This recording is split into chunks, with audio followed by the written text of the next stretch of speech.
This poster is the vertical structure and precipitation processes of convective clouds in the marine boundary layer over Southern Ocean in Marcos Part 1 observation. Here are the members of this team, and there is a Part 2 poster, which is a modeling study presented by Yazhe Hu.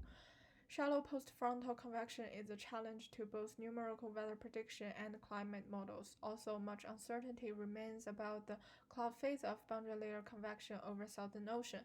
Models suggest that these clouds precipitate relatively quickly on account of ice presence, resulting in a model underestimation of the albedo. Maybe these are mostly supercool liquid clouds with little ice and a longer lifespan than climate models suggest. To study this, we examine the dominant cloud phase in a 75-hour case study in the Marcos campaign. During this period, the clouds are persistently shallow, 2 to 3.5 km deep, with cloud top temperature around -12 degrees Celsius, mostly open cellular white space clouds. From the figure on the left, we can also get some information of the environment.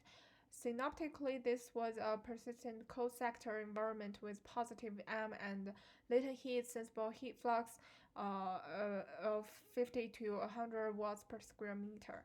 So we use three instruments, W-band radar, a backscattered polarization LiDAR, and the radiometer.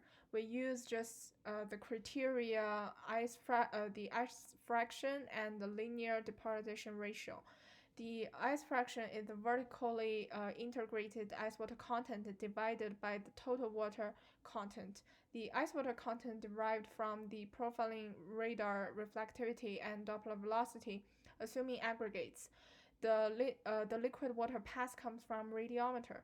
The higher the ice fraction and the vertically averaged linear depolarization ratio, the more likely the cloud profile is ice dominated. We find that around 80% of the ice profiles in this 75-hour event is liquid dominated, and this is a robust result.